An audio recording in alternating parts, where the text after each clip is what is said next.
prayer? Surely.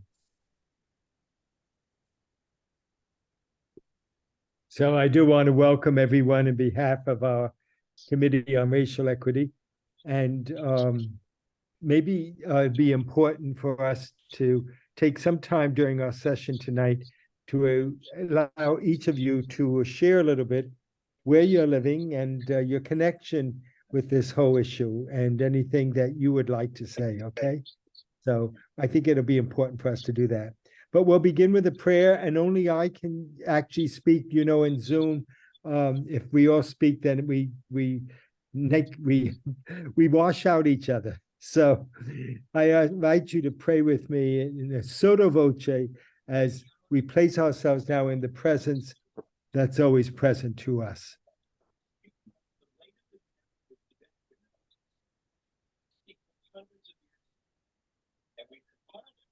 God of justifying justice, we profess we are all made in your image and likeness.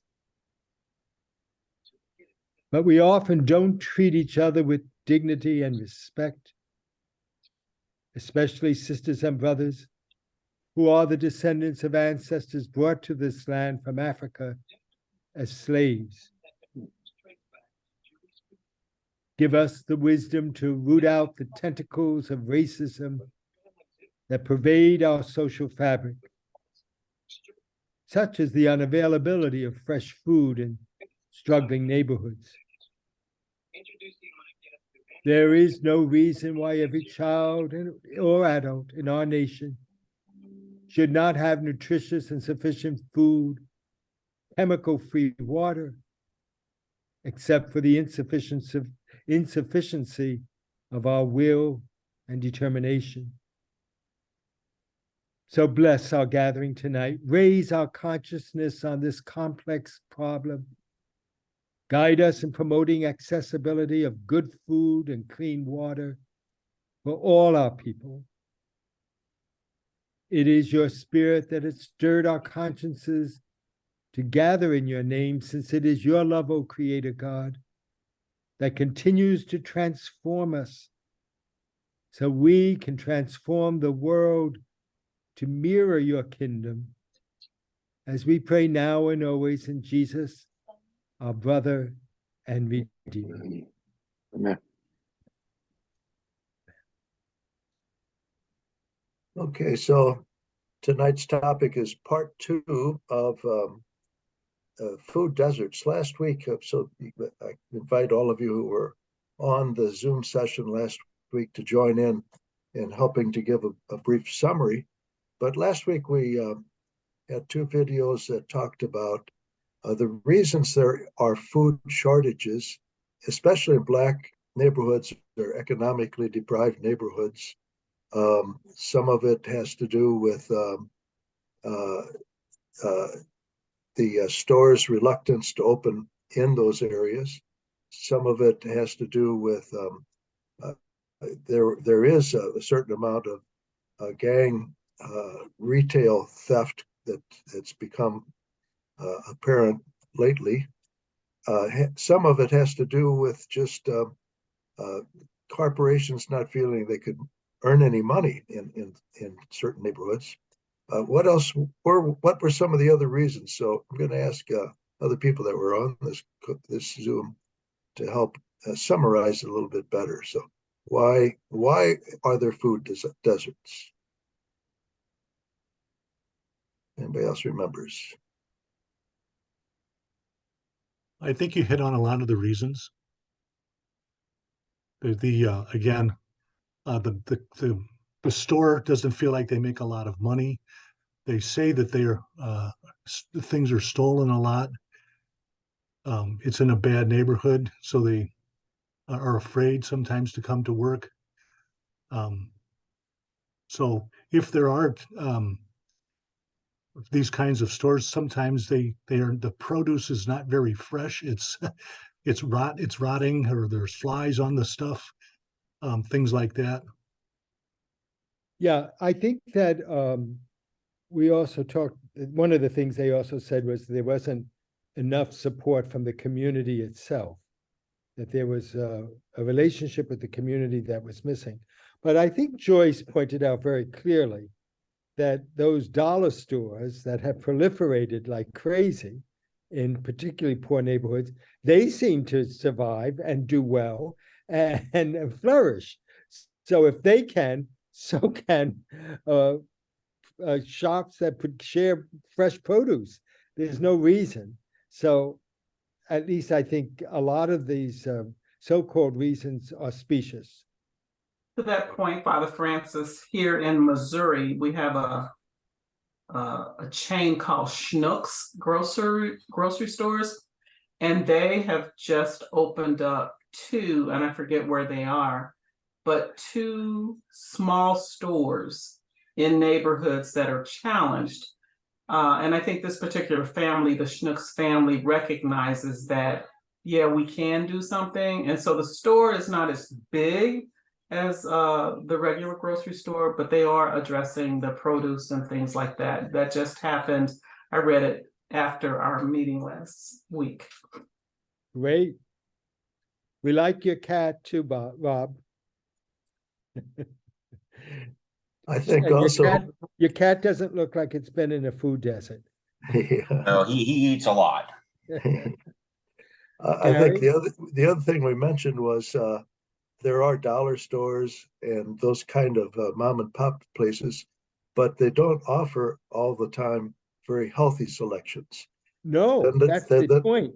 But they yeah. seem to flourish and they're still there and they're everywhere. And so the point is, if they can do it, why can't the regular store do it? Okay. One of the things that was brought out, that the reason that stores don't come to those neighborhoods is that stores are actually, I wrote it down, they actually are targeting areas with highest potential for growth.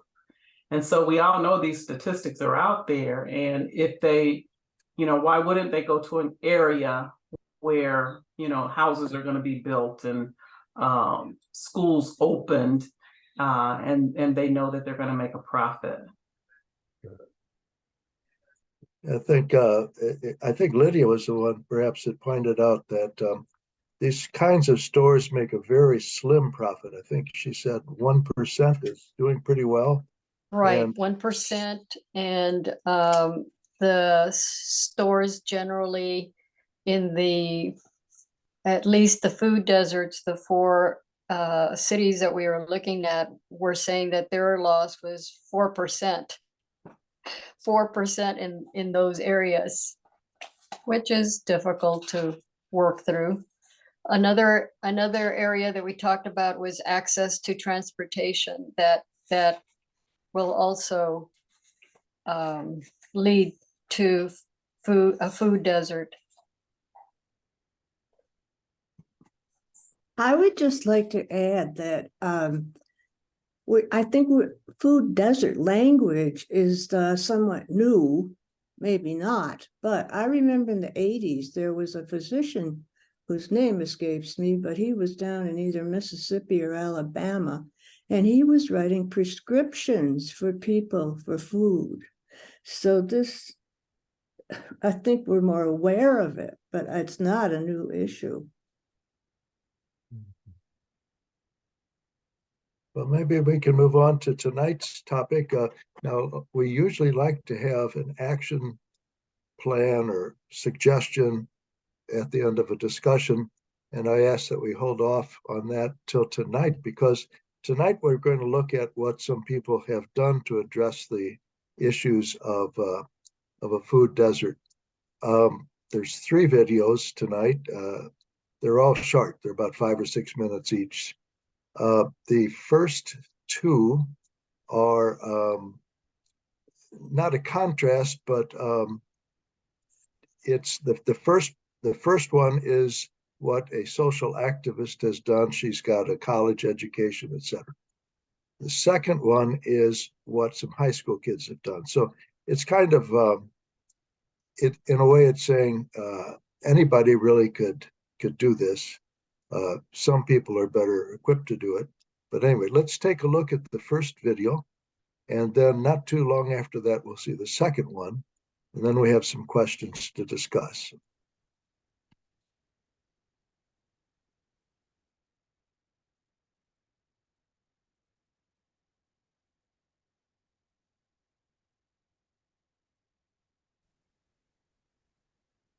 I started this work to literally save my life, to save the life of my children. The Black Joy Farm is a magical place. We have an urban farm.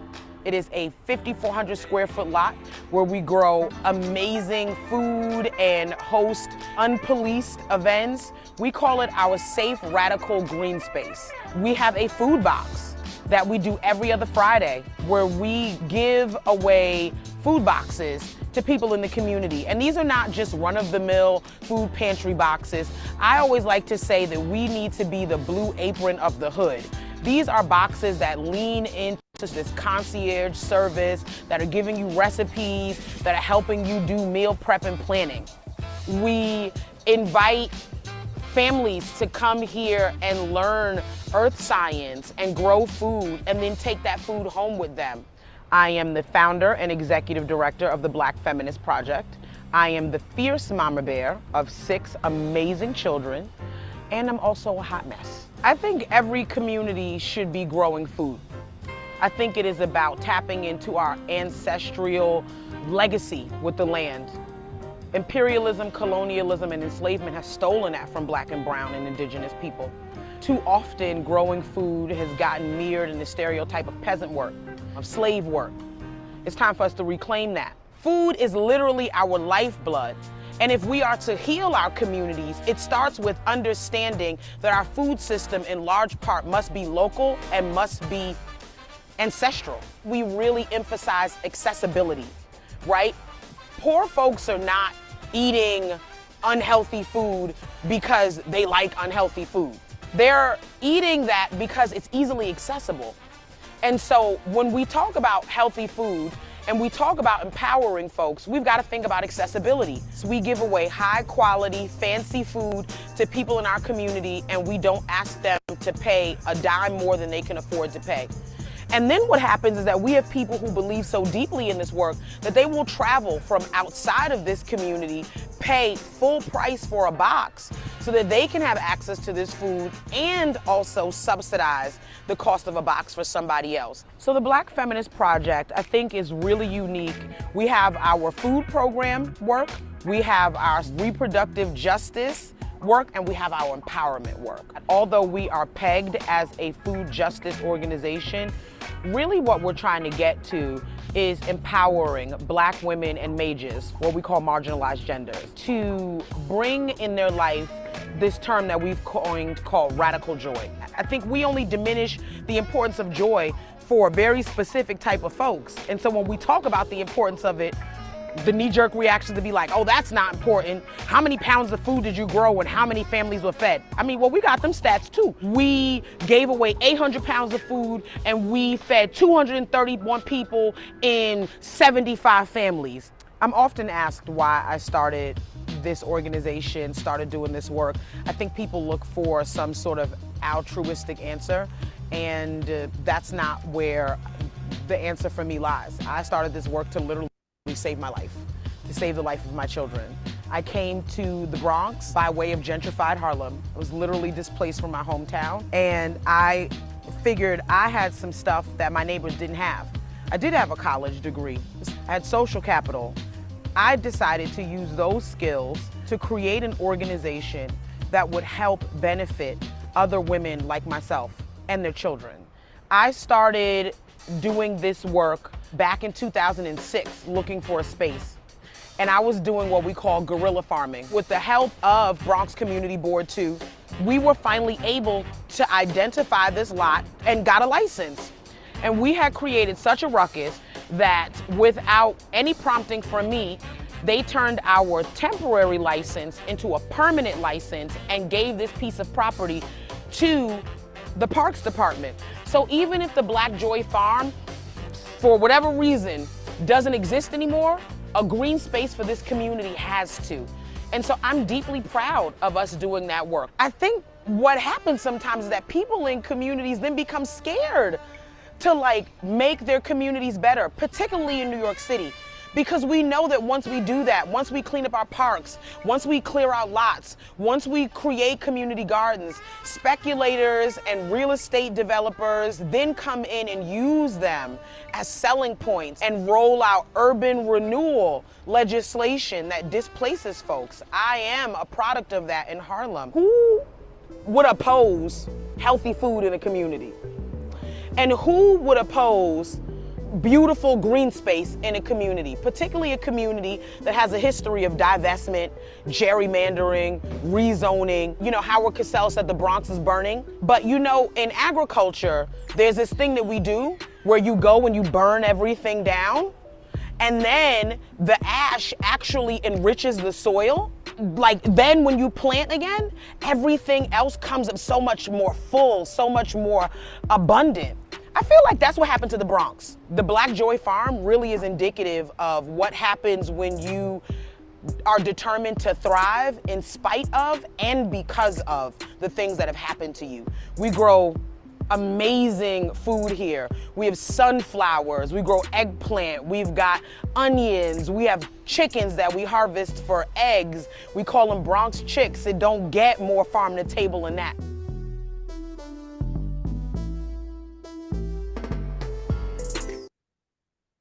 Okay, so before we move on to the next video, I'm going to ask you if there are any impressions, images, thoughts that you want to keep in mind, points that you want to keep in mind before we lose them by seeing another video. So you don't have to explain it a lot, just kind of note for us what you would like to see us talk about that struck you from that video. Maybe there's nothing, but there might be something that might be, you might think would be worth talking about. So give you a chance to think about that. Joyce, please. It reminded me immediately of my grandmother and how she used to, we used to go to the farmer's market. We have a market here called Soulard, and buy fresh produce in abundance, and then, you know, prep it and put it in the freezer so that we had it throughout the year.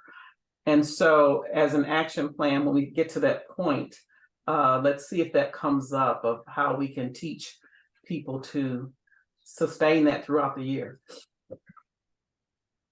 Okay. Like one of the things that I liked, I'm sorry.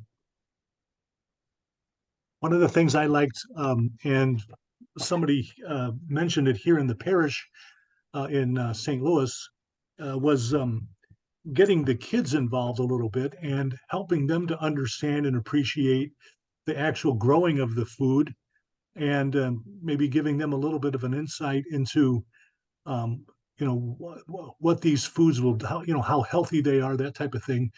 Because I think some of the communities, you know, they get stuck in a rut of certain food, and that's what they're comfortable with. And if your parents and grandparents are eating these foods, but they're really unhealthy, like fried food, for instance, you know, you just kind of fall into that. But I think it's really important to educate people, particularly kids, and something like what this woman is doing is just a terrific way to do that. The kids were right there harvesting the food. They were probably planting it and watering the plants or whatever. But I think that's really important. Thank you. Can we clone this lady? Yeah. Well, we're going to see another video, entirely different kind of group. Following up on what Steve said, though, they are basically teenagers. So any other thoughts from this one that we wouldn't want to lose before we see the next video? Gary, we have some hands raised. I was just thinking the idea of not just giving something new as it is fresh and wonderful, but also giving them the how-to. And I believe she said she provided recipes and things that the people could use. I mean, if you've never seen an eggplant and you've never eaten an eggplant, it certainly would be helpful to know how to use it. Lydia? I like that she initiated it herself and that she obtained community support in order to be successful. And she even said that even if it goes away, it'll be an area of green space for the area. She also emphasized high quality food. And spiritually, the fact that she said that something must die in order to grow, or that's what we learn anyway, about the seed must die in order to grow. Any other hands? Yes, Francis. Well, one of the issues that she brought up very clearly that we have to be also very aware of is that once you do pick up a neighbor, even with a community garden, it starts becoming more attractive to developers. And there she shared very honestly that she was pushed out of Harlem because, believe it or not, Harlem is being very gentrified in New York City. We have a parish, as you know, that you just left, Gary, and loads of people who are moving into the South Bronx are former residents of Harlem, and they just can't afford living in Harlem anymore. So the issue of food deserts has also got to be linked to addressing the whole issue of gentrification and affordable housing. It's all interconnected. Perhaps we can, I don't see any other hands up for the moment. Perhaps we can move on to the next video. It's similar, except this is a group of high school students that have taken the initiative.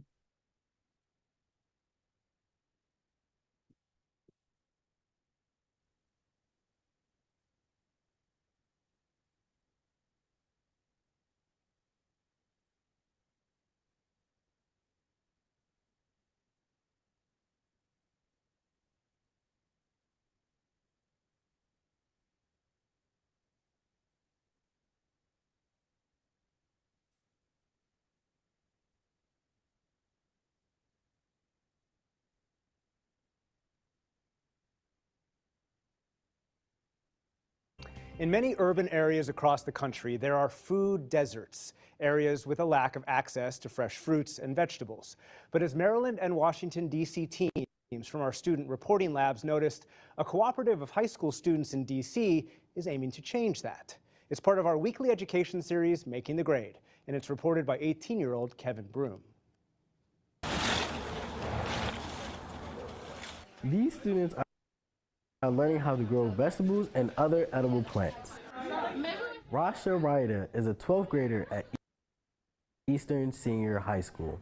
So one day I was going to soccer practice. I was just walking by the greenhouse and I was like, oh my God, what is that beautiful, magnificent thing, like greenhouse over there? And like the sun was just radiating. It was just like, oh.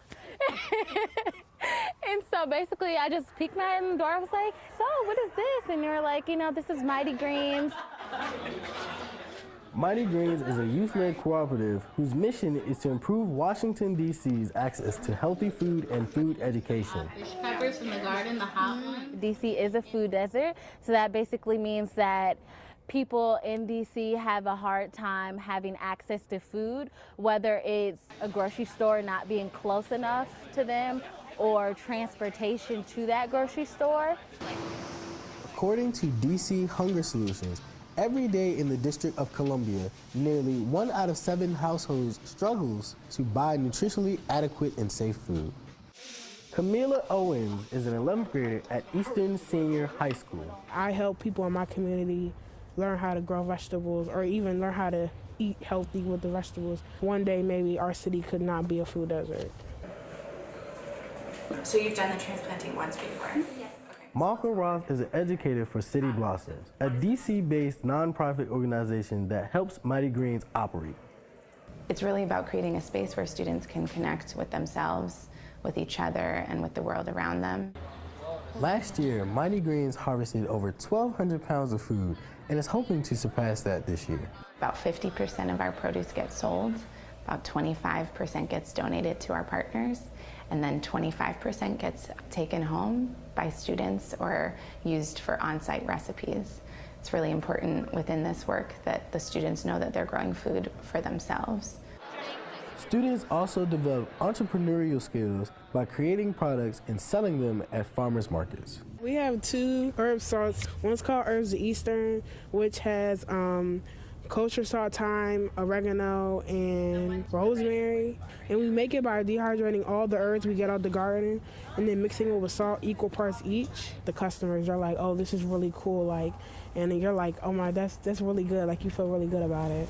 This program equips students with critical life skills and gives them confidence beyond the classroom. People in high school, if they had like a program where they could go to and learn how to do a business, they would be able to like understand those things that you don't learn in school. I feel like if I didn't join this, I wouldn't be the person I am today.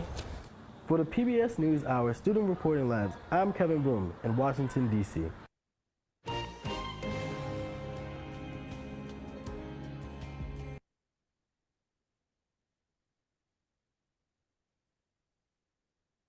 Okay, so this program showed us what some high school students were able to do, very similar to what the lady in the first video did.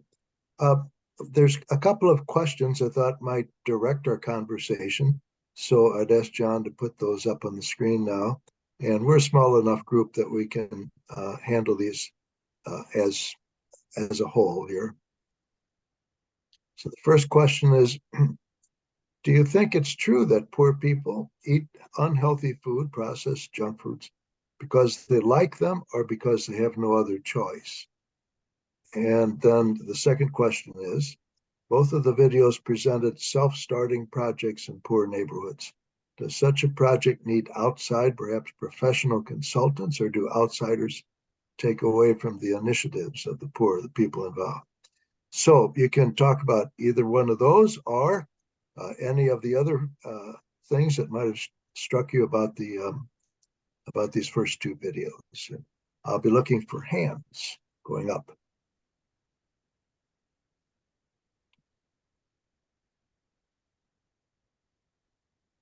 Yes, please, John.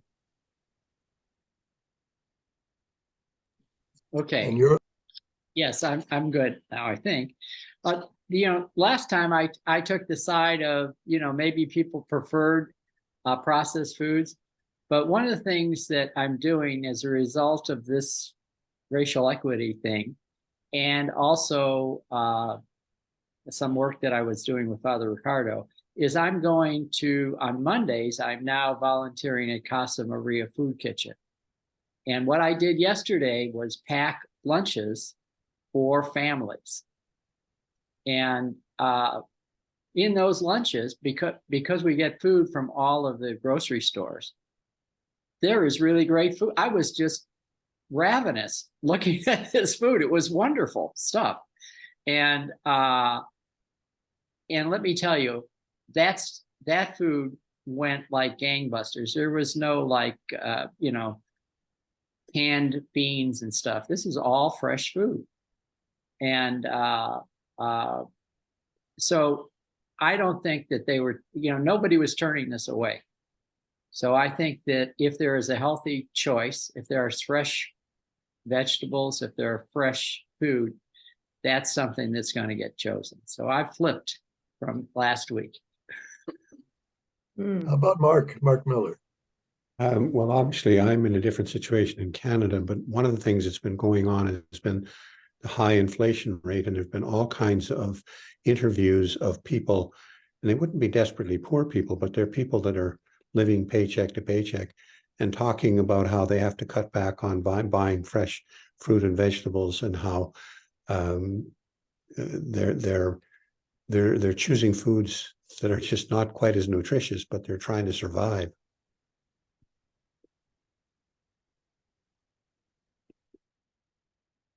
How about Peggy Edwards?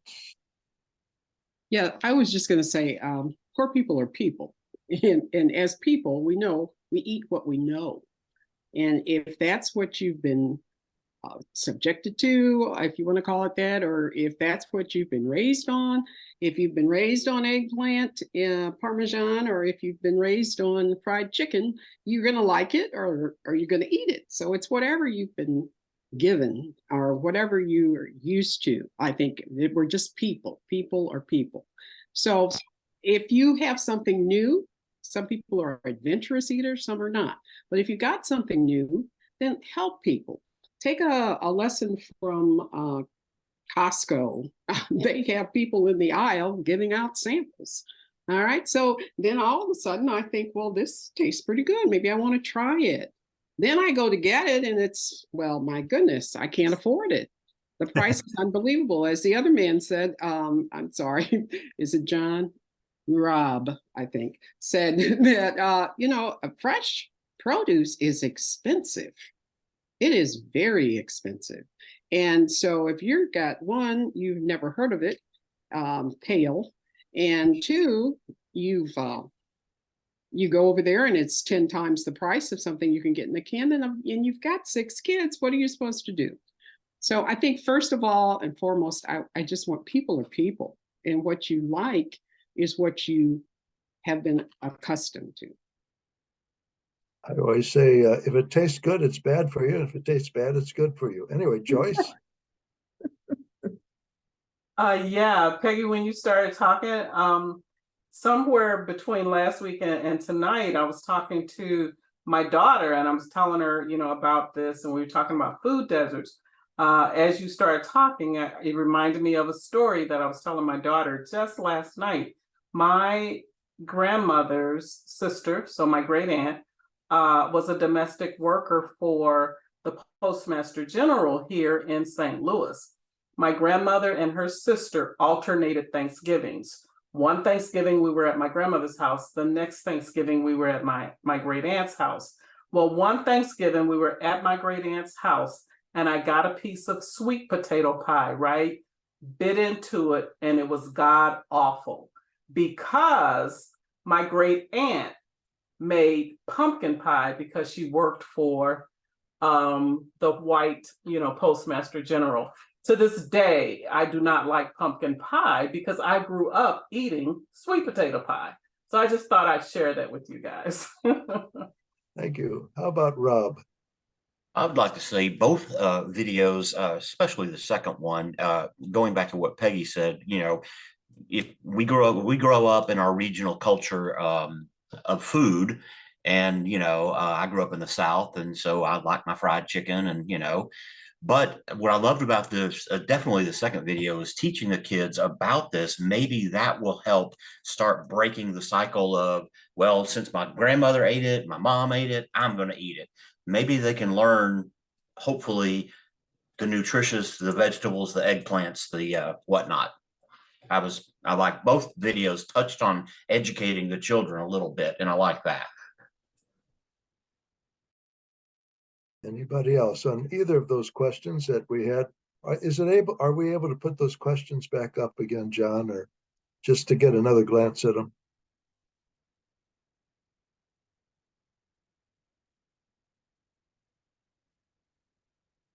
So the first one was, and that's what we've been talking about pretty much now. Do you think it's true that poor people eat unhealthy food because they like them or because they have no other choice? And the other question was, both of the videos presented self-starting projects in poor neighborhoods. Does such a project need outside, perhaps professional consultants, or do outsiders take away from the initiatives of the poor? A reason that came up, there's a what do you call it, a project in Detroit called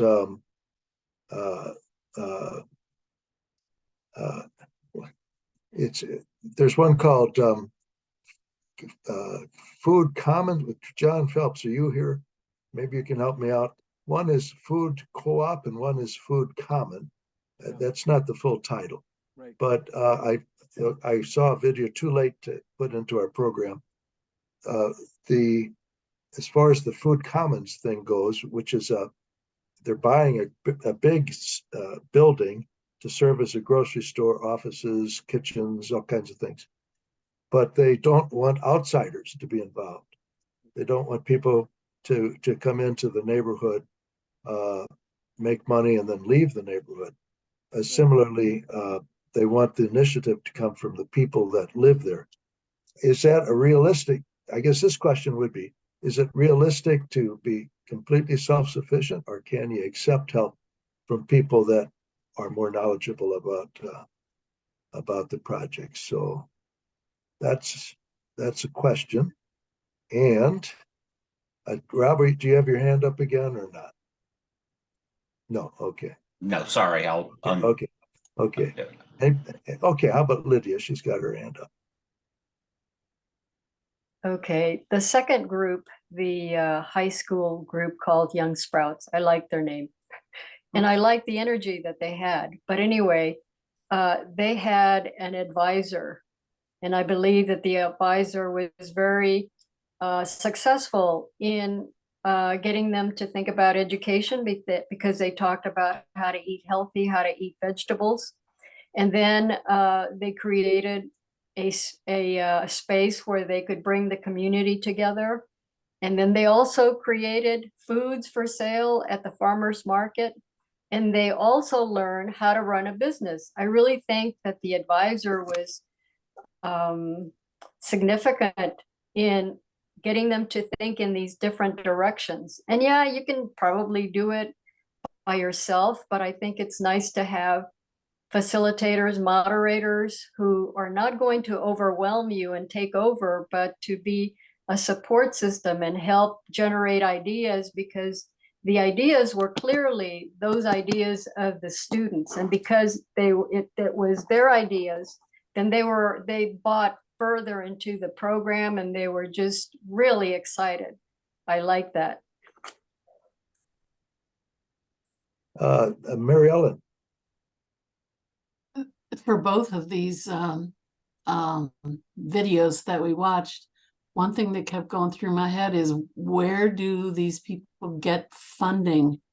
Either seed money, pardon the reference, but for their seeds, to begin, and then the maintenance of them, or to continue the supply of plants and everything they need to maintain their gardens.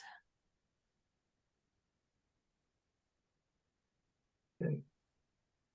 Any hands going up here? Yeah, I have mine up. Okay, Joyce. So I'm going to be devil's advocate and say, we're going on the assumption that outside people are more knowledgeable than the people that started the co-ops, if you will. If you remember the first video, the young woman who started it said that she had moved to the Bronx because she had been gentrified, but she said she had a college education.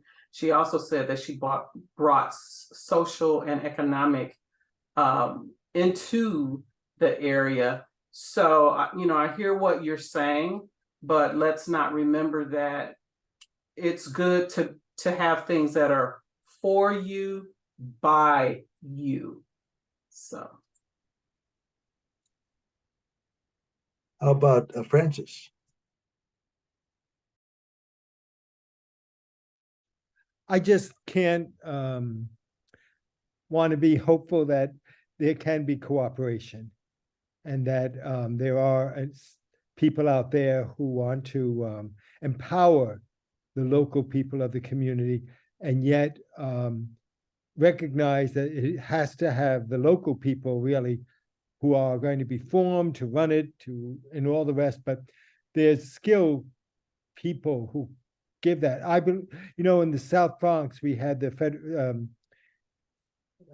Foundation for Religion and something, I had the letters. I used to go to all the meetings, and they did all kinds of amazing stuff in the Bronx. It was started by Saul Alinsky, and it was all about community empowerment. But, Saul Alinsky's whole organization, would come in and really invest themselves in the neighborhood in the sense of staying with the community and making sure the community takes ownership, the community is formed, the community runs it. But there was this incredible and wonderful organization that was behind it all. And they've done amazing stuff, not only in the South Bronx, but throughout New York City. So I think that there are models out there where it can be a cooperative venture. As we say in Catholicism, both and. Both and. Exactly. Okay. Any other hands here? Who else? Oh, Robert, Father Bob. You're on mute though. You have to take yourself off mute. Okay, thanks. One thing that strikes me is how many thousand, probably, communities, churches, parishes have meals once a week or are involved in groups like ours is that 4 or 5 parishes will each take it. The thing that was striking me is, can't you build a little bit about from the grouping of those to sort of enter into suggestions of additional types of processing, for example, in terms of, instead of just having feeding these poor people, possibly to have, I'm sure many do, some additional type of program for, in terms of counseling, in terms of thinking about doing some projects or something. Couldn't those groups that are already formed in this regard with people who are willing to serve be sort of seed beds to get further types of help going around them? That's what struck me in what the first program, but the first video. They were not just a food place, they were also showing themselves as helping to develop surrounding types of assistance to the needy at other levels. It just strikes me that perhaps we're not looking at a source of getting more involvement in this kind of a project on the basis of what we've already accomplished. How about Julia? Hey everyone, greetings from Boston Mission Church.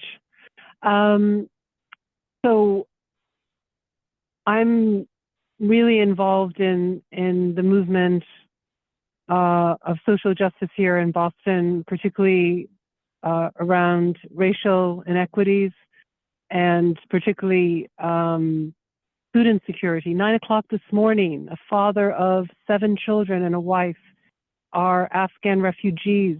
His EBT was cut into third for no reason, and he's wondering how he's going to feed his family. Went from $1,900 to $800. He's able to go to food pantries that give him a wonderful Muslim, Sunni, halal meat, which is very expensive in ordinary supermarkets. His children are able to go to one of the greatest resources in any city or town, the public library. Equal footing in the public library in terms of educational opportunities, understanding. You can get seeds there to grow your food. We have a new library in Roxbury that actually has a kitchen to teach urban dwellers how to cook and what to cook and what are the best things. We have farmers markets on either side of the church, a few blocks away, which are there on Tuesdays and Thursdays and Fridays, where you can supplement your EBT if you happen to know.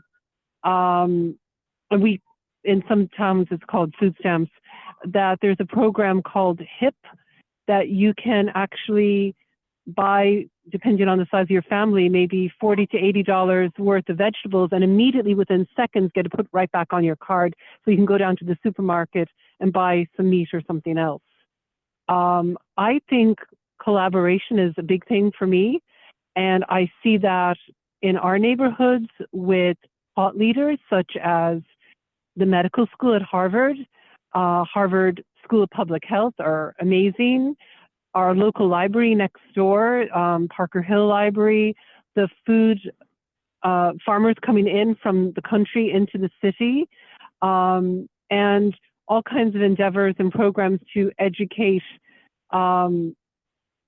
citizens in an area with extreme gentrification in terms of a rental in Boston right now for 1 bedroom is about $3,000.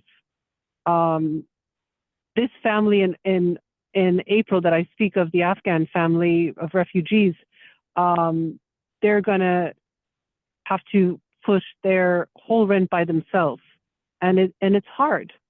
So I think communities coming together, but if you will, the elephant in the room, the church. What is the church doing? The church has an audience. The church have the people, the parishioners. We are the church. How much more can the church do to shine a light on this and address it, if it's not doing that already in its community? Thank you. Thank you. Joyce, do you have your hand up? Okay, how about John? Yes, I think this is really important, this idea of creating something permanent, right? Something to grow from these initiatives. And in particular, you're talking about what is the Catholic Church doing? The food kitchen I was working at is run by the Catholic worker community. And the Catholic worker community is buying hotels to provide housing for the homeless. So they're buying hotels that are going under. And 3 of the members of the Catholic worker community ran for city council in South Tucson. This is kind of a pueblo within Tucson, so it has its own mayor and such. They ran and won. And the idea is to fight gentrification so that the land doesn't, become so valuable that the people who are living there can't afford to live there.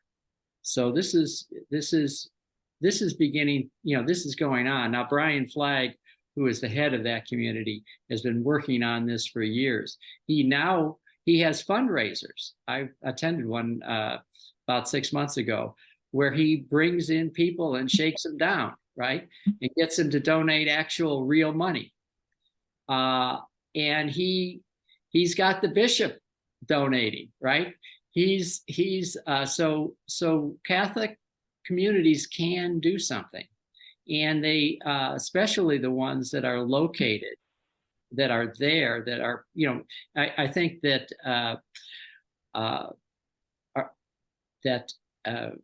Steve, Father Steve knows, he was there, that these people live in that community. They're no different than the poor around them. They don't have cars. They don't have stuff. They eat the food that's donated. So they smell like the sheep. So their solutions are solutions of the community. So that's something the Catholic Church, I'm really proud of that group, really. Julia, do you have your hand up? No, I'm trying to get it down. Sorry, I'm having trouble. I apologize. Wouldn't know how to do it either. John, how do you get your hand down? Sorry. All you do is go back into reaction, and it has a thing there, and all it says is lower hand. Oh, okay. Thank you. Yeah. Anybody else? Anybody else with a comment on this? I thought Myla has a... Yeah, Myla has her hand up, I think. Yeah, this whole thing is expanding my thinking to wonder, do we know anything about food deserts on the reservations?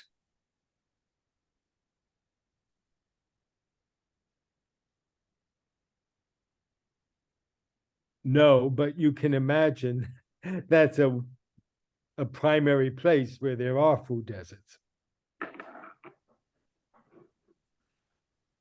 Yes, Steve. I just wanted to make a comment just from Mila. She said her mind is expanding, or she's thinking of other things. For me, that's what this is about. Every time I get on here, I'm just amazed about what I'm learning, and some of it makes me angry, but that's why I just wish more of our confreres were a part of this, more of our partners in mission were a part of this. Just, again, to learn, to dialogue about some of these things. We can't force people to come, I know, but it's just really enlightening just listening to people over the weeks, the topics that we have, and then the different people that say things over the weeks. It's just, I'm glad that I'm a part of it. Thank you.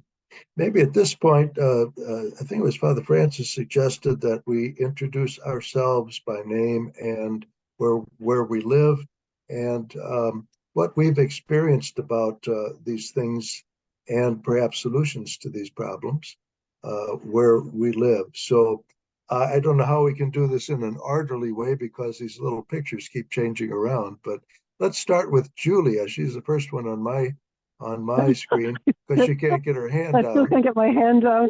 My mother told me when I was a little boy that if little children who hit their mothers, when they die, their hands stick up out of the grave. So I don't know. I must have hit my mother's. Julia, what? I didn't. Tell us about Oh, yourself, gosh. Julia. Well, my name is Julia Collins, and I'm here in Boston. I'm the coordinator of the Healing and Restoration Ministry, which among confreres, I think most people would know as a ministry that was originally started 50 years ago next year by Father Edward McDonough, went on to Father Bob Lennon. He just retired last year. I think he was 92 and still kicking it. And then in the past year, we've had Father Anthony. He's gone now down to New Jersey, and now we're waiting to be assigned a priest. It's a vibrant ministry in our parish.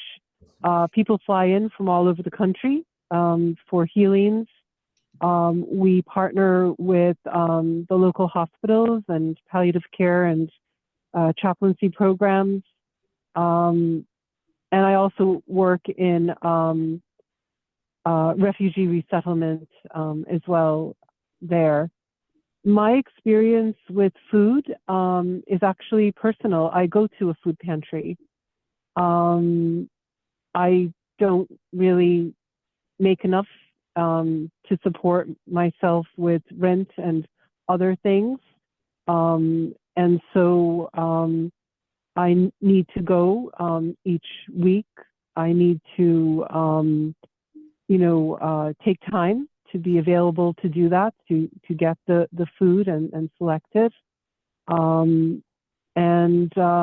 I do see people who are from, immigrants or from other countries, refugees, elderly people. I do see all kinds of people. I also do work with St. Vincent de Paul, and I see such a need in our communities and such a shame, particularly in elders who are ashamed to ask for help or to go to a food pantry because they don't want anyone to know of their struggles.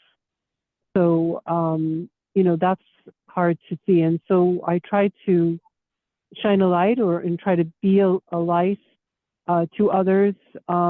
During this past summer, I got the immigrant and refugee children involved in an initiative of a summer camp out of Harvard University. And it was wonderful. It was everyone coming together with different things for the kids. And at the end of the year, or the summer, I should say, I just got an email from one of the people from Harvard offering food cards to the families, recognizing that, yes, the kids are coming to camp, we're going to pick them up, but we're worried about what's going on in their urban household, how we can assist them.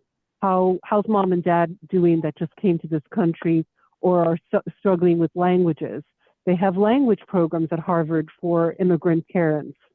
Just a lot of things. So it's the focus is on, as some of us did in our lives at summer camp, right? But they're doing more than that. They're looking at the pockets of poverty in the urban area, in our city, and making sure that all children through their 13 urban camps can have a fantastic summer and have the same advantages of other children in the suburbs. So those are some of the things that I'm doing, that I'm pleased to be, and that's about it for me now. Thank you very much. Thank you, Julia. How about John Davenport? Okay, well, as folks know, I'm a Redemptorist Associate and also the co-leader of the Desert House Circle. So we have a new group, Redemptorist group in Tucson, relatively new. And we have a circle associated with that group. We also have a group at the Our Lady of the Desert parish at the other side of the street, the other community, Redemptorist community. So there are two circles in the Tucson area. And I have been working, as you just heard, with Redemptorists who are reaching out. One of them was Father Ricardo Elford, who just recently passed away on the 19th of September. And we had his funeral mass at the cathedral here in Tucson. And we filled the cathedral. That gives you an idea. He went out, he reached out to the people. And the people who knew him best were the poorest people. And but there are other Redemptorists who are reaching out as well. And so it's really terrific to see that. Someone described the Redemptorists as kind of the Salvation Army of the Catholic Church. And that's how I kind of think of them. They're the ones who go out on the street corners, and they're the ones, just like Alphonsus did. They go out to the people who are the people who are most in need and most at the margins. So there's a lot going on here, and I'm excited because the community is beginning to really connect with the lay community is beginning to connect with the Redemptorist community, and our efforts are beginning to multiply. It's really exciting. Not like it's happening in Queens, not Queens, in Long Island with Lucy, but we're trying. So that's more than enough for me. Thank you, John. How about Father Steve Bendon? Yes, I'm the pastor here at St. Alphonsus Rock Church in St. Louis. And it's an African-American parish.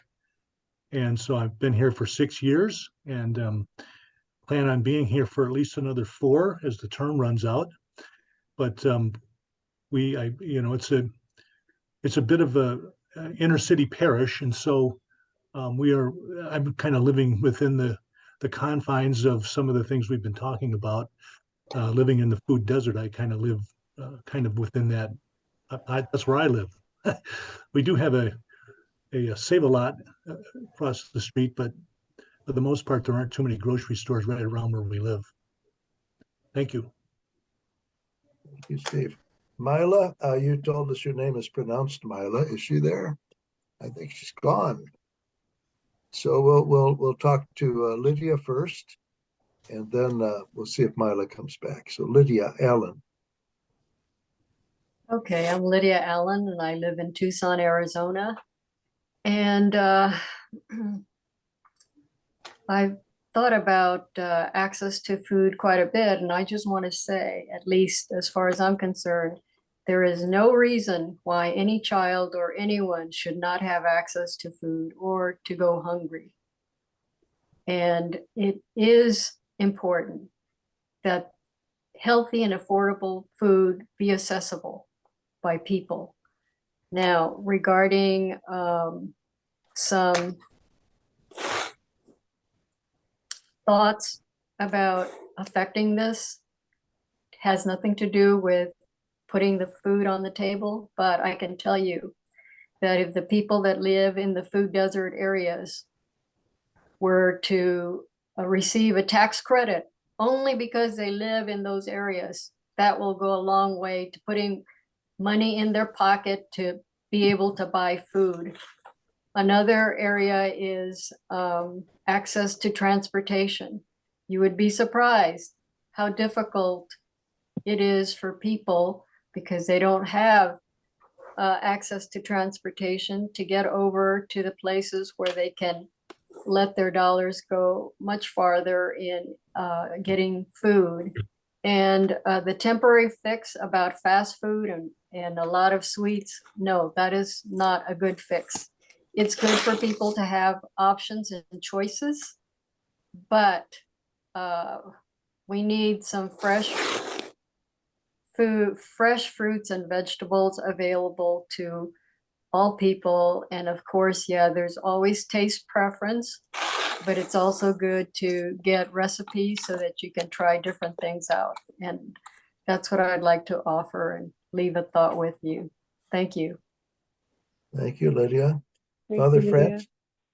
Father Francis. Well, good evening, everyone. Again, everyone knows I'm Francis Gargani, Redemptorist, and I'm based here at our provincial house in Washington, D.C. But I'm grateful for all of you and the interest you have shown in this important area of racial equity. And we've been working on this program, of racial equity now, I think 3 to 4 years, and we've tried different things, but this has been really a wonderful topic of interest, and I'm grateful for your participation. Thank you. Mary Ellen Judge. Mute. You caught me. I was just about, actually, I'm looking at the clock. I was just about to leave, and I was leaving a note. So, well, first of all, I'm a parishioner at the Rock, and I have been a lifelong parishioner there. My family lived in the parish, and 2 of my uncles were Redemptorists. And then my younger brother, one younger brother, followed in their footsteps and was a Redemptorist. Sadly, he followed their footsteps into heaven also 2 years ago, but that's neither here nor there right now. So we've lived with a Redemptorist mindset for several generations, and it has always been, look at everything that you have been given, and it is your absolute responsibility and your privilege to share it. So we do.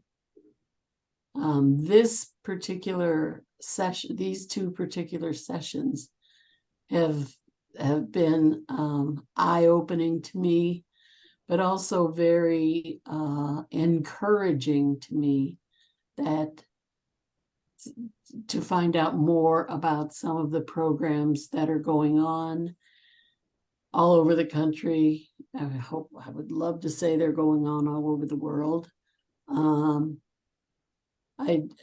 It's just impossible for me to put my brain around the fact that people can starve in this wasteful world.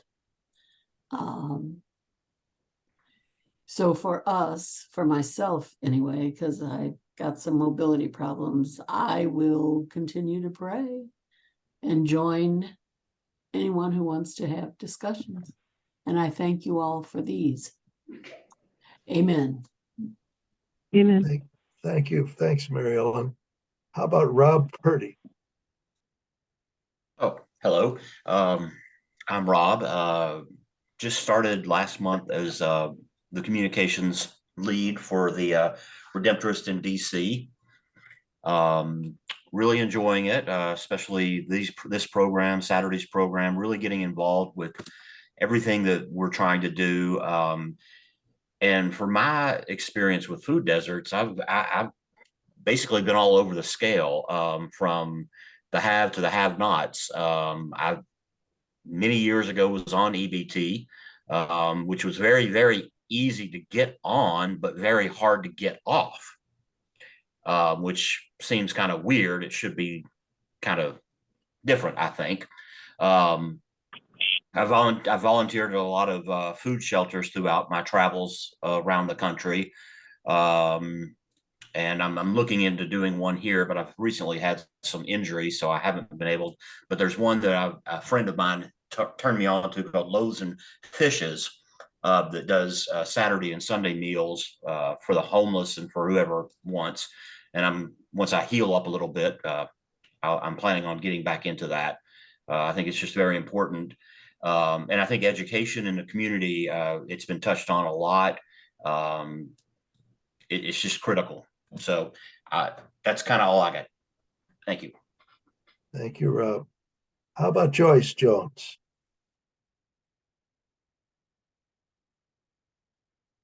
Hi, everyone. I'm Joyce Jones, and I am a parishioner at St. Alphonsus Rock Parish in St. Louis with Father Steve and Father Rodney Olive. This topic is very interesting, and I like the videos that you found, Father Gary. They were really, really insightful. Hoping that some action plans can be to partner youth with seniors in the summertime, get the youth to growing things and prepping it and putting it in a freezer for seniors, so very good. Thank you, Joyce. How about Peggy Edwards? Thank you. I'm also from St. Alphonsus Rock Parish. I live in Ferguson, Missouri. I was raised in a food desert for sure.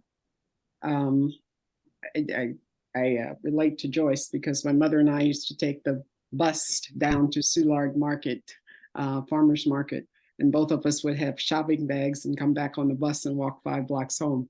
So that was definitely a food desert. I think Ferguson is too. I'm fortunate enough to have a car, but if you don't have a car, there is absolutely no way to get to the grocery store from my particular house. So it is an issue. I think one of the things that we talked about is young people and the idea of having a change in the food at school. I think that was the Obama's idea, and it did occur. And initially, my daughter works as a teacher. Initially, there was a lot of waste. Kids weren't eating it. And it took them a couple of weeks, a couple of months, maybe even. But the food went smashingly. They fought for salad. They loved the fruit. It takes time. So don't immediately, and maybe this is what's happening with our markets, will immediately feel that because you aren't selling out your fruits or your vegetables immediately, it takes a little bit of time for that to occur, for the taste buds, etc. But the children are a great place to start, and it does work. Thank you. Thank you, Peggy. How about Father Robert Finelli?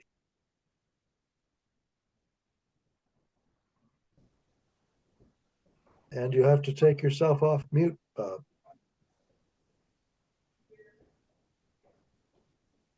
I think you find it more interesting if I kept myself on mute. The problem, I'm a retired Redemptorist, and a tired one. So my dealing with food desert has been mostly in food kitchens and so on. But I also spent 3 years of my life working in the Hispanic parish, where it was a very transient parish of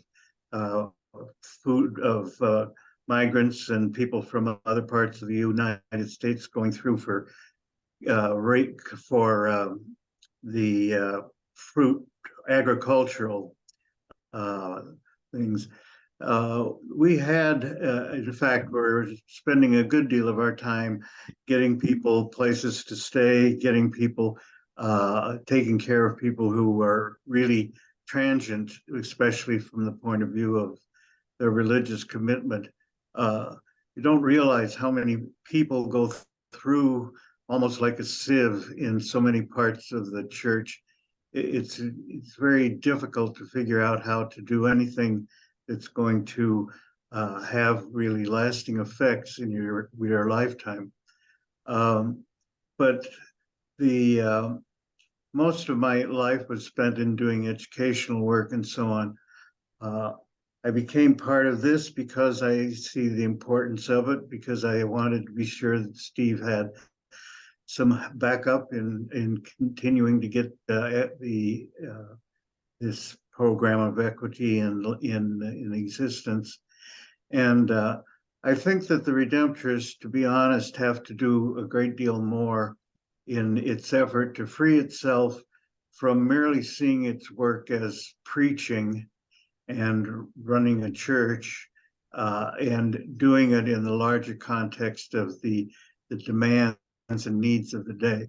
And I see that particularly in the area of preaching, to preach to the needs of the people, and bring out the spiritual aspect of what is involved in all of this, of the dignity of the person as an image of God, and the dignity of everyone, no matter what their station in life is. So that's my role here. And thank you. Thank you, Bob. Father John Gouger, where are you, Father John Gouger? I'm Father John Gouger, Redemptorist. I'm at St. Clement's here in Liguori, Missouri. And I've been involved in more social issues with migrants. I worked with a group in Holy Ghost Parish in Houston for helping migrants and their problems. So it wasn't so much in the area of food, but it was rather their legal problems. And I continue to do that on Zoom to participate and make and give input because the group is on Zoom. And so even though I'm not in Houston anymore, I can still participate in that, give ideas. And then here at St. Clement's, I think that, listening here to the group, I think we can come up with some other ideas of how we might plug into all of this. Thank you, Father John. How about Harvesta Williams? Hi, my name is Harvesta Williams, and I am a member of St. Francis of Assisi Parish in Milwaukee, Wisconsin. It is I've only been here for 3 years, and a lot of parishes, and this parish does a lot for people, but not so much on it. Well, every Wednesday and Saturday, they have meals, and anybody can come to that. Poor, working, and just trying to make ends meet, or whatever. Everybody's welcome. But to try to get them, to try to get them to move past the status quo has been quite a struggle for me. We have a lot of teens in our parish, and if approached, they want to be active. And so I am on the parish council, and I am the liaison for liturgical ministries. And the teens, they flock to that. So we're blessed in that way. But there are other ways that they can be involved, but trying to get those programs going has been very tough, very tough. I am glad that I was on this Zoom meeting tonight, I had trouble getting in, so I missed the first video, but I saw the second one, and those teens are doing what is so important. You know, nobody should miss a meal. In this country, especially in this country, everybody should have adequate food. I'm trying to do a little something with the parish, but I've not been successful yet. But I learned a long time ago in my family when I was growing up, my parents, they were real big on that. So I know a lot of elderly people, and I also know a couple of, there are 3 families that are having a tough time making ends meet. And again, around here, you see all of these neighborhood stores that sell all of the stuff.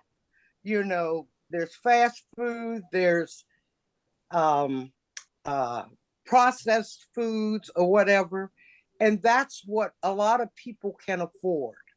But I have found that if I have 3 elderly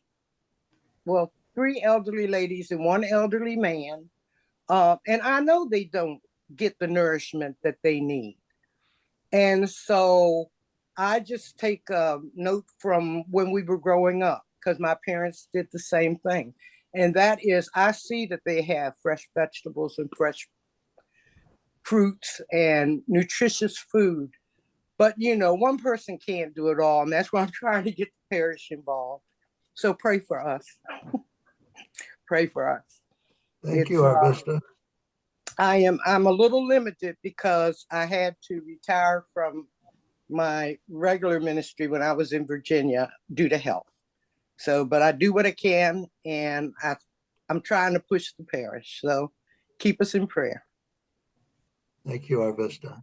Thank you. We have 5 more, and we got a little bit less than 15 minutes. So, Lucy, what can you tell us about yourself and your thoughts? Excuse me, Gary, can we ask everyone to keep it to just about 2 minutes now? Because if we'd like to hear from the rest, and we do want to close on time, please. Okay. I am a lay missionary in Long Island, New York. I'm a former Redemptorist Parish member. I work with Father Francis as a co-facilitator for PIM in the Baltimore province. My personal direct involvement with regard to food inequities is actually in collaboration with my children. I've encouraged their involvement. So their work in different soup kitchens, midnight runs, and things like that, I assist with them. And then as far as what I personally do is we have a food bank in our parish, and I do a lot of like the techie work for them. I do a lot of their advertising, promotions, and just help them with just some basic computer stuff just to keep them going. So that's my food exposure. Thank you. Father John Phelps. Yes, I'm with Life Directions. We started back about 50 years ago, and I'm a different niche. My niche. We can't hardly hear you, John. Oh, okay. Can you hear me now? Better, yeah. Oh, okay, sorry about that. So I've been working in public schools and trying to wake up young people to their values. And so I deal a lot with social emotional learning, and I built a team around that. And then what happened, I'll never forget the kid who ate a tomato, a tomato that was fresh. And he said, "Oh, it tastes terrible." And I remember a fellow teenager saying, "Now, who taught you that it tastes terrible? I think it tastes good." So peers inspiring peers. And that's what I think teenagers could really do if they see themselves as having that kind of initiative. And so for me, I like this, but you really have expanded this program. This is terrific. I want to thank you, Steve, for what you've been doing. And I see a lot of hope coming to a lot of young people. And I see a lot of schools wanting to get these fresh products going.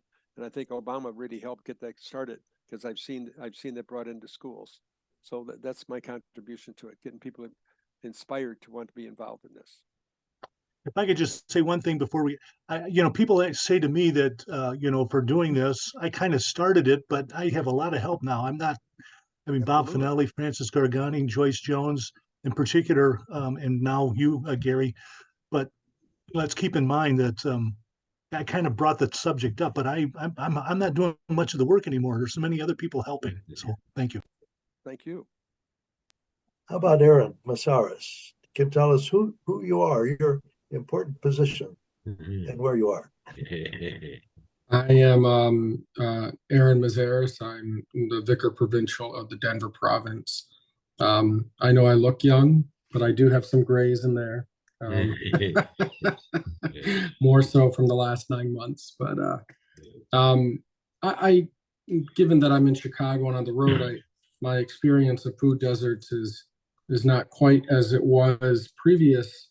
On January 1st, I moved from New Orleans, and right there in New Orleans, we were situated in a very diverse community socioeconomically. One side was very poor, and the other side very wealthy.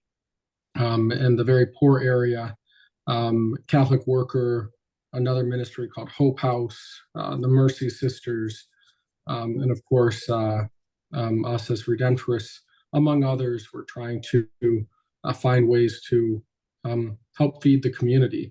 The elderly in housing that is in buildings that we as Redemptorists own. Catholic Worker was very active in feeding the elderly, as well as the hundreds and hundreds of homeless who lived just a mile away or less under the bridges in New Orleans. So certainly a lot of hunger in that area. I will just bring up one thing that might be worth Googling. I can post the link in a moment. There was one initiative in New Orleans that I was learning about before I left, which was about 30 refrigerators throughout the city in different communities, and they were outside, so accessible to people. Anyone could fill them up with food. There were standards of how to do so, what kind of food, so forth. But it was a unique thing that I was learning about before I left. I was never able to do anything with that, but it seemed to be one way to bring food to areas that may need it. Thank you. Thank you, Father Aaron. And how about Father Rodney Olive? Hi, I'm Father Rodney Olive. I'm associate pastor with Father Steve at the Rock Church. I hail from the Caribbean. My experience with food deserts, particularly, well, I'll limit myself to St. Louis.